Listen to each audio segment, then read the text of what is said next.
Hello everyone and welcome for a first Hour of Devastation draft here at the Mana Base. This is actually, I believe, my 7th or 8th draft, so I'm starting to have a decent grasp about how this format plays and, you know, what the card does, basically, what they do.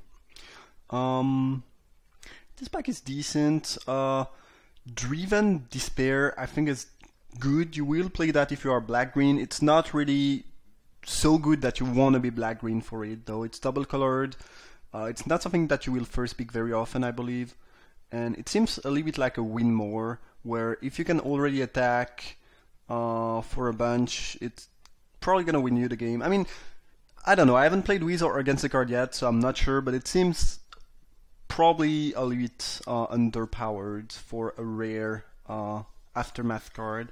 Banewave Punisher is amazing. Just going to first pick that, great card. There's also an Open Fire in the pack, which is the second best card. But Banewave Punisher is just great. You can easily get some 2-for-1. It helps you crush his aggro deck, which do play a decent amount of X1 in the early game.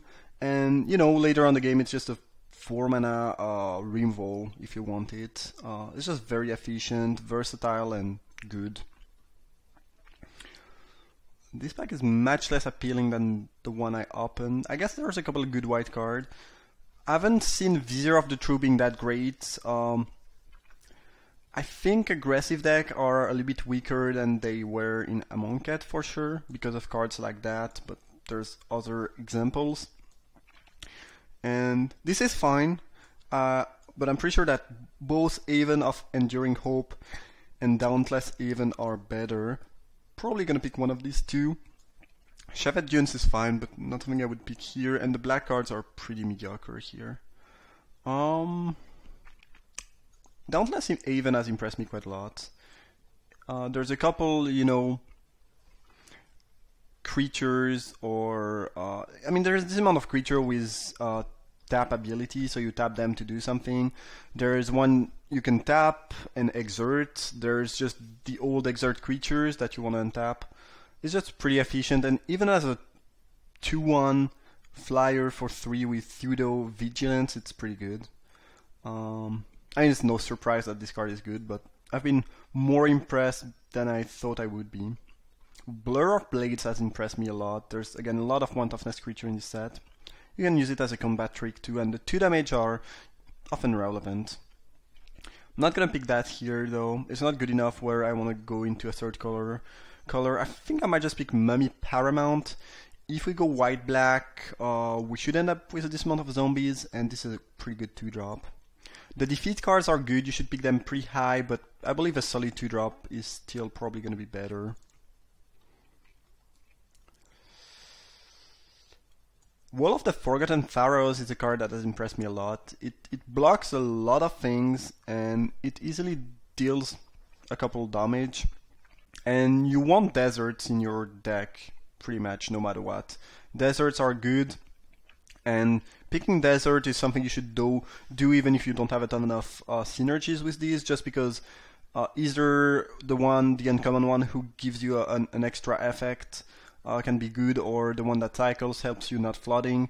They are just good, and the cards that synergize with desert are really nice because you will most of the time have a desert in your deck. Now there's not a ton for... I mean, this is fine if we end up with a black-white grindy deck.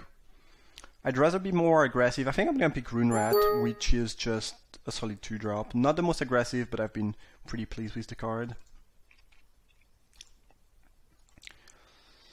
Okay, another Dauntless Haven. Definitely gonna pick that. Kenra, Eternal, and maybe Paramount would be good if I could wheel one of these. Desert of Drew, again, nice one. I'd be really happy to have a couple deserts in my deck. And Quenchable Thirst has impressed me quite a lot. Feels like one of the best blue and common in the set. Because again, you want to be playing desert, and if you are, even though there's a couple untap effect like this, most of the time this will be a pacifism. Which is really nice. We'll pick the Haven though. Jerry is not very good. I don't think it's good. If you end up getting a Planeswalker somehow, yeah, okay, it's good.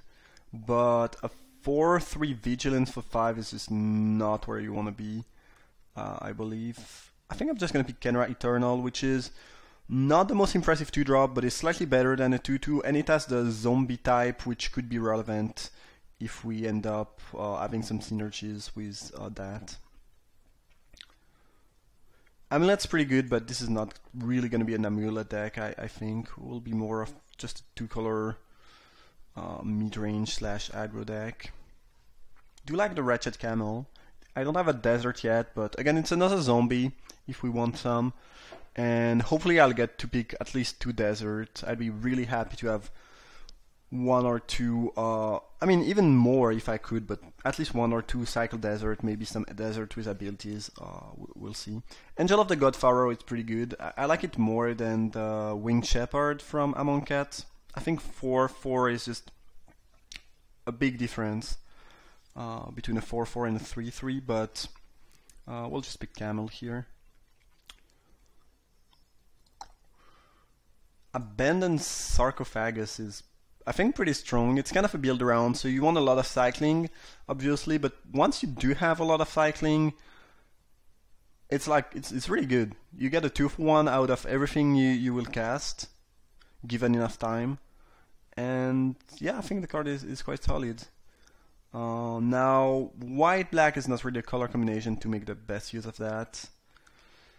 On the other hand, there's like nothing I will play here, I believe. Okay, Marauding Bone Lasher is a good 3-drop for a zombie deck, I guess. Another Bone Lasher, sure. Sure. It's actually Bone Slasher, but I keep saying Bone Lasher for some reason. A 3rd one. Okay, well, I mean the card is like really solid if you are playing the zombie deck, so I don't really mind being there. Now we do have enough 3-drop. We have a ton of creature. We could use a little bit of Rainfall and some desert. The good news when you have a lot of playable like we have right now is that you can afford a little bit more to pick some desert quite high without risking to be short on playable, because being short on playable is not something that happens often nowadays. There's like really a lot of good cards in booster, and it's not like older set where you really wanted sometimes you had to play pretty bad cards to get to 23. No, it's not really the case. However, in Hour of Devastation, I found myself a couple times a little bit short on playable, just a little bit. Never like, I never had to play really bad card, but sometimes I was slightly short. And this was because I spent maybe 5 or 6 pick on lands, because again, deserts are real good.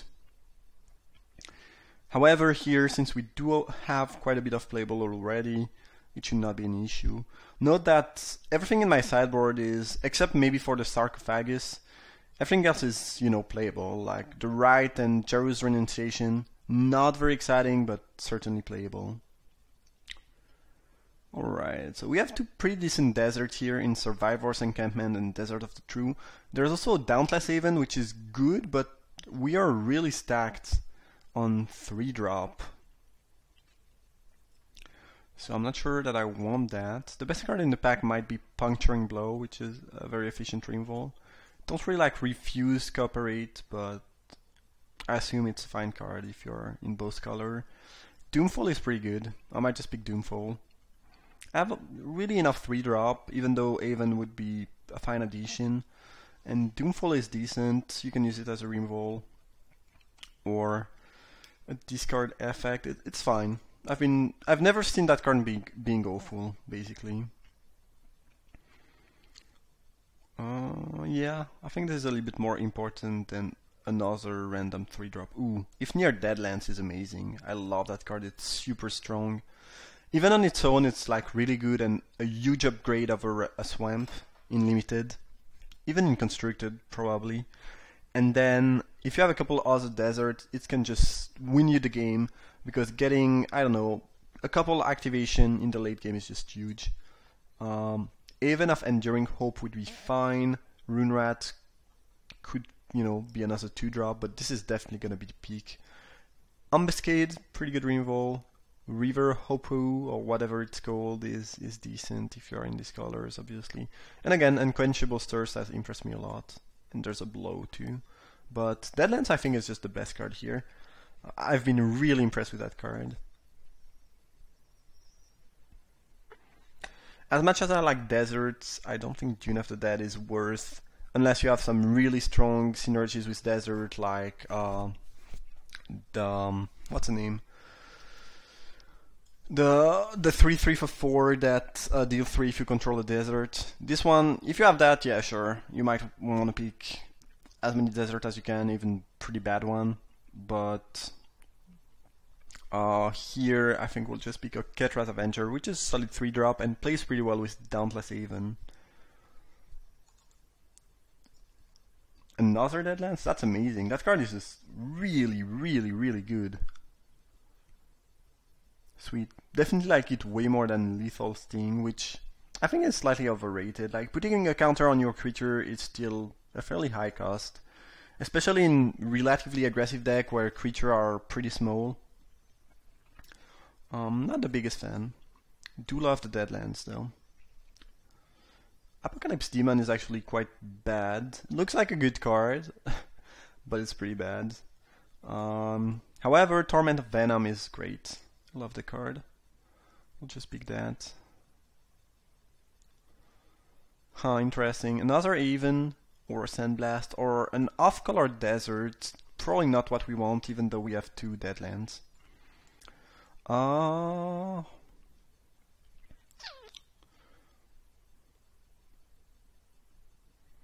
Yeah, even if we end up with a couple zombie synergies, Haven is going to be an upgrade over Bone Lasher, and I might just play 7 3-drop, even though it's a lot. Sandblast is fine, though. I think Haven is better, even if we have a ton of 3s. Sorry about that. Dune of the Dead actually plays pretty well with Ifnir Deadlands, and we have 2 of these. I haven't played with the card yet. I assume it's pretty bad. However, right now we don't really have big... I mean, nothing that requires a lot of mana. We can be have a lot of black anyway, because we have a lot of black spell and double black spell and not so much white. So maybe we can afford to play that, which powers up the Camel and the Deadland. So, yeah, maybe. Ooh, Solitary Camel is pretty good once you have a couple deserts. We don't really need 3-drop, but there's nothing else I'm gonna play. Ooh, Encampment Wheel, that's amazing. That's another good desert. Also gonna make the mana better, which helps with playing Dune of the Dead. Lovely. Okay, well, we have some very sweet deserts. We have some decent 2-drop. A lot of 3s. Now we need more. I mean, we need more Invol, more 4-drop, maybe a couple 2-drop and some 5-drop, but can't really afford to play more 3-drop, I believe, even though they are all quite good. If I have no synergies with Zombie, I might end up just cutting a couple Bone Slasher, sorry. I don't like Steadfast Sentinel, I think the card is pretty bad. Scruncher, I think is good. If anything, it's a good sideboard option against aggressive deck. Rune Rat's fine. Morning Wall, sure. Tragic Lesson. Right now, we don't have a lot of card advantage, which could be an issue. This is kind of just a stupid deck with a bunch of creature, where if we have good draw could work, but if we don't, might just fall short. So yeah, we need some help. We could use some more Invol. The good news is that 2 Ifnir Deadlands means that even though we don't have card advantage, this helps us in the later game, and this means we're not gonna be flooding as badly most of the time. Grasping Dunes could be a nice one, especially given the Deadlands and the Camel. However, I think we should either pick Bone Picker or Final Reward. And I believe I like Bone Picker more. It's a pretty close pick. But yeah, I don't know, it's close. Like,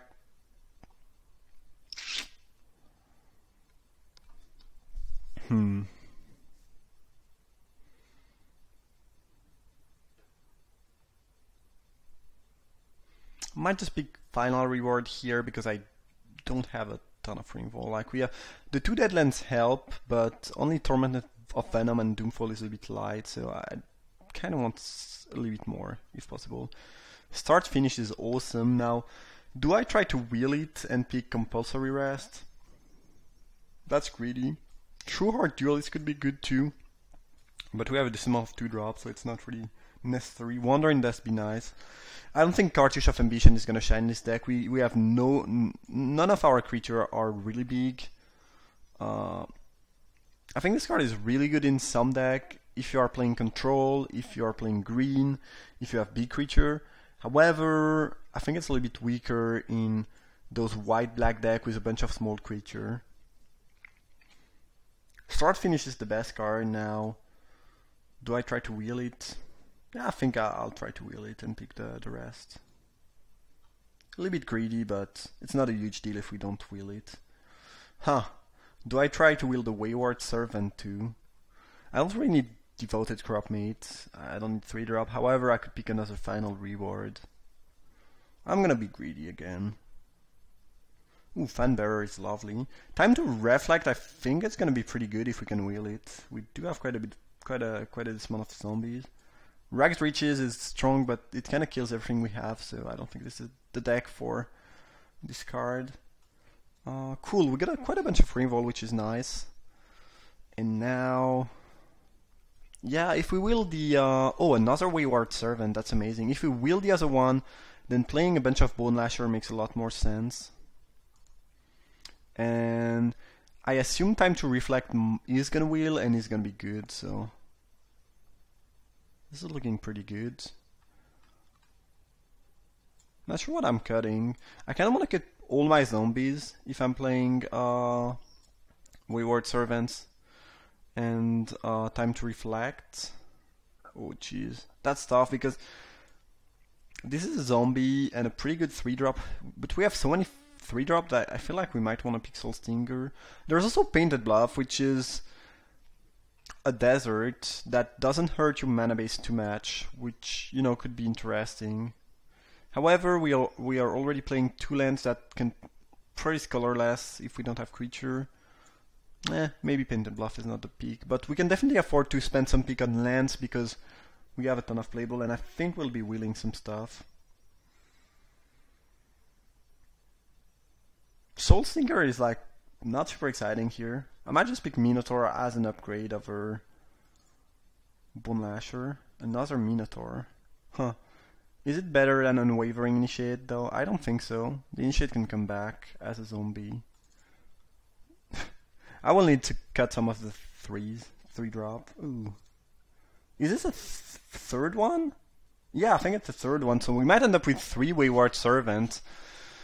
At which point, I'm gonna cut everything that's not a zombie, pretty much. No, not really, but you get the point. Cool, cool, cool. This is already 24 cards, though. I believe Lighted Bat is gonna be better than Dauntless Haven in this deck most of the time, just because it's a zombie. And we actually don't really care about untapping stuff that much. I guess we have 1 Avenger, but that's about it. Also, Haste is sometimes relevant, and this is... you can play it as a 4-drop, which is nice. Not sure what I'm supposed to cut. Kinda wanna cut the Dauntless Haven, but it feels so wrong to do that. Solitary Camel is just very good as a 3-mana 3/2 lifelink. I think we are willing some other things, and I guess some Rune Rats can go. And I can bring this in against big creature, but we have a good removal, so I don't think... I'm not really feeling threatened about big creature. Maybe I just got all the Haven. That seems weird, because this card is just so amazing in some deck. Ooh, Start Finish Wield, amazing. And the third Serpent Wield, that's just sick. Okay, lovely. That is lovely. Cool. I guess I can bring...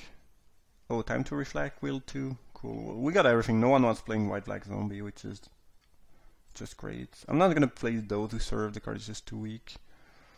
We have much better zombie. And I believe that with Twist Near Deadlands, I'm just gonna play a good old 17 land deck and not play 16 land. This deck seems great. I mean, triple Wayward Servant, a bunch of Reinvol, a bunch of zombies. Love it. Feels weird to have 2 Dauntless Haven inside, but I really don't think they are going to be better than Marauding Bone Lasher in this deck, as weird as it may sound. And Camel is medium. How much do we care about lifelink? And it's not going to have lifelink every time, so maybe Dauntless Haven is still better than Camel. It's never better than Blighted Bat, I believe. Banewheel Punisher is never gonna get cut. Initiate neither. I don't know. Bone Lasher, like when you have 3 Wayward Servant, I really think you wanna to play as many zombies as you can. Like here, everything is a zombie except for the Avenger and the Initiate, and the Punisher. But Initiate comes back as a zombie. I guess this doesn't produce zombie. Deck seems amazing though. In any case, we have a little bit more black. We still need a decent amount of white, especially if we want to cast those Servant early on. So I guess we'll add probably something like that, which would make up for an 8/7 mana base plus the encampment, kind of a 9/8 mana base. Sounds good. Sounds good. Love the deck. First time I get to play with 3 Wayward Servant. That's pretty crazy because even in Amonkhet it was already pretty tough to do, and now you only have 1 Amonkhet booster. That's kind of crazy, but that's just lovely. All right, let's jump into the match. I hope you enjoyed the draft. Drop a like if it's the case. Thank you for watching, and see you for round 1.